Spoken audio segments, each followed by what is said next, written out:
கலவைகள். இந்த பாடத்தை கற்பதன் மூலம் நாங்கள் பின்வரும் தேர்ச்சியை பெற்றுக்கொள்வோம். முனைவுத்தன்மை, முனைவுத்தன்மையும் சேர்வைகளும், முனைவுத்தன்மையும் கரையும் இயல்பும். சேதன அசேதன சேர்வைகள். மாணவர்களே, நாம் இப்போது தரம் 10 ஏற்கனவே கற்ற சேதன அசேதன சேர்வைகள் பற்றிய மீள நினைவிற்கு கொண்டு வருவோம். சேதன சேர்வைகள். காபனையும் ஐதரசனையும் கொண்டுள்ள சேர்வைகள் சேதன சேர்வைகள் ஆகும். அசேதன சேர்வைகள். காபனையும் ஐதரசனையும் பிணைப்பில் கொண்டிராத சேர்வைகள் அசேதன சேர்வைகள் ஆகும். முனைவுத்தன்மையும் சேதன அசேதன இயல்பும். முனைவுத்தன்மையை அடிப்படையாக கொண்டு கரையங்களையும் கரைப்பான்களையும் பின்வருமாறு பாகுபடுத்த முடியும். இரசாயன சேர்வைகள். சேதன சேர்வைகள் அசேதன சேர்வைகள். சேதன சேர்வைகளை நாம் 2 வகையாக பாகுபடுத்தலாம். முனைவுத்தன்மை உள்ளது, முனைவுத்தன்மை அற்றது.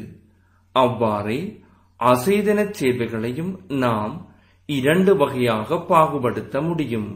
முனைவுத்தன்மை உள்ளது, முனைவுத்தன்மை அற்றது. முனைவுத்தன்மையுள்ள சேதன சேர்வைகள். மதுசாரம். அன்றாட வாழ்வில் இது ஆல்கஹால் என அழைக்கப்படுகின்றது. இதனை நாம் அனைவரும் பொதுவாக அறிந்திருக்கின்றோம்.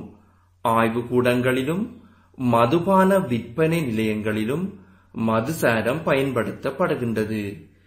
இம்மதுசாரத்தில் காபனின் எண்ணிக்கை குறைவாக உள்ளபோது அது ஆபத்தானதாக மாறுகின்றது. அரசாங்கத்தினால் அங்கீகரிக்கப்பட்ட மதுபான விற்பனை நிலையங்களில் காபன் எண்ணிக்கை உடலுக்கு தீங்கு வருவதை குறைக்கும் அளவிற்கு தயாரிக்கப்பட்டிருக்கும். அரசாங்கத்தினால் அங்கீகரிக்கப்பட்ட மதுபான விற்பனை நிலையங்களில் பயன்படுத்தப்படும் மதுசாரமானது உடலுக்கு தீங்கு ஏற்படாத வகையில் பொருத்தமான காபன் எண்ணிக்கையை கொண்டிருக்கும். ஆனால் அதிகளவில் அதனை பயன்படுத்தும் போது தீமைகள் ஏற்படுவதை நாம் கண்கூடாக அவதானிக்கின்றோம். ஃபார்மலின். இதனை நாம் ஆய்வுக்கூடங்களில் இலகுவாக காண முடியும். ஆய்வுக்கூடங்களில் உயிரங்கிகளை பாதுகாப்பதற்காக, அதாவது இறந்த விலங்குகளை அல்லது இறந்த விலங்குகளின் பகுதிகளை பாதுகாப்பதற்காக அங்கிகள் ஃபார்மலின் எனப்படும் இரசாயன பதார்த்தத்தினில் போடப்பட்டு வைத்திருக்கப்படும். இதன் காரணமாக அங்கிகளின் உடல் நுண்ணங்கி தாக்கத்திற்கு உள்ளாகாமல் நீண்ட காலம் பாதுகாக்கப்பட்டிருக்கும். அசெட்டான். இதனையும் நாம் ஆய்வுக்கூடங்களில் காணலாம். கையில் படும்போது குளிர்ச்சி அதிகமாகவும் இனிமையான ஒரு மணத்தையும் கொண்டிருக்கும். இது அன்றாட வாழ்வில் இலகுவில் பதார்த்தங்களை கரைப்பதற்காக பயன்படுத்தப்படுகிறது. நெகப்பூச்சுக்களை கரைப்பதற்கும் மாக்கரினால் எழுதப்படுகின்ற போது அது நிரந்தர மாக்கராக, அதாவது பெர்மனன்ட் மாக்கராக இருக்கின்ற சந்தர்ப்பத்தில் அதனை கரைப்பதற்கும் நாம் அசெட்டோன்களை பயன்படுத்தலாம். முனைவுத்தன்மை அற்ற சேதன சேர்வைகள். ஹெக்சேன். இதனை நாம் ஆய்வுக்கூடத்தில் இலகுவாக காண முடியும். கரைப்பானாக பயன்படுத்தப்படுகின்றது. இலகுவில் தீப்பற்றக்கூடியதாக இருக்கும். பென்சீன். இதனையும் நாம் ஆய்வுக்கூடத்தில் இனங்காண முடியும். இங்கு நகப்பூச்சை கரைப்பதற்கு பென்சீன் பயன்படுத்தப்படுவதை நாம் காண்கின்றோம். கார்பன் நாட்குளோரைட்டு. இதுவும் ஆய்வுக்கூடத்தில் திரவ நிலையில் காணப்படுகின்ற ஒரு பதார்த்தமாகும். கார்பனுடைய 4 பங்கீட்டு வலு பிணைப்புகளையும் அவதானிப்பதற்கு இதனை நாம் தரம் 10 கற்றிருக்கின்றோம். முனைவுத்தன்மை உள்ள அசைதனச் சேர்வைகள். நீர். இதனை பற்றி நாம் மேலதிகமாக எதுவும் கூற தேவையில்லை. அனைவருமே இதனை நன்றாக அறிந்திருக்கின்றோம். அமோனியா. உடற் தயாரிப்புகளில் அதிகளவில் இது பயன்படுத்தப்படுகின்றது. இங்கு இது திரவ நிலையில் காணப்படுகின்றது. ஐதரசன் குளோரைட்டு ஆவி பரப்பு கூடிய திரவமாகும். இலகுவில் தாக்கம் அடையக்கூடியதாக இருக்கும். ஆபத்தானது. முனைவுத்தன்மை அற்ற அசைதனச் சேர்வைகள். கார்பன் இருசல்பைட்டு, கார்பனிரொட்சைட்டு திரவம். கார்பனிரொட்சைட்டு திரவமாக மாற்றப்படுகின்ற போது ஆவி பரப்பு கூடியதாக இருக்கும். இது தீயணைக்கும் சந்தர்ப்பங்களில் அதிகளவில் பயன்படுத்தப்படுகின்றது. முனைவுத்தன்மையும் கரையும் இயல்பும். முனைவுத்தன்மை உள்ள கரையம் முனைவுத்தன்மை உள்ள கரைப்பானில் கரையும்.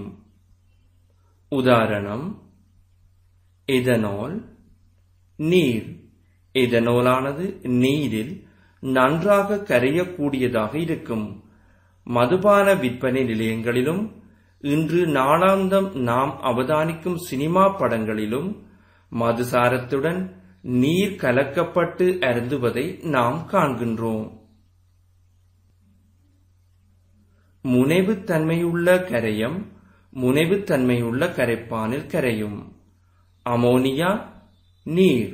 அமோனியாவானது நீரில் இலகுவாக கரையும் இயல்பை கொண்டிருக்கும். முனைவுத்தன்மை அற்ற கரையம் முனைவுத்தன்மை அற்ற கரைப்பானில் கரையும். கிரீஸ், மண்ணெண்ணெய். நாம் வாகன திருத்தும் இடங்களிலே இதனை அவதானிக்க முடியும். அவர்கள் வாகனத்தை திருத்தும் போது கைகளில் கிரீஸ் படுகின்ற சந்தர்ப்பத்தில் திருத்திய பின்னர் தமது கைகளை மண்ணெண்ணெயினால் கழுவுவதை நாம் இனம் காண முடியும். பலாப்பால், தேங்காய் எண்ணெய். அன்றாட வாழ்வில் இச்செயற்பாட்டை நாம் அவதானித்திருக்கின்றோம். பலாப்பழம் வெட்டுகின்ற சந்தர்ப்பத்தில் பால் கையில் படும்போது தேங்காய் அல்லது நல்லெண்ணெயினை கொண்டு நாம் கையினை கழுவுகின்றோம். தேங்காய் எண்ணெய்க்கு பதிலாக நாம் மண்ணெண்ணெயினையும் பயன்படுத்த முடியும். இந்த பாடத்தை கற்றதன் மூலம் நாங்கள் பின்வரும் கற்றற்பேறுகளை பெற்றுக்கொண்டோம். மாணவர்களே, நாம் இன்று முனைவுத்தன்மை, முனைவுத்தன்மை உள்ள சேர்வைகள், முனைவுத்தன்மையும் கரையும் இயல்பும் என்பது பற்றி கற்றோம். மீண்டும் நாம் அடுத்த அலகில் சந்திப்போம். நன்றி.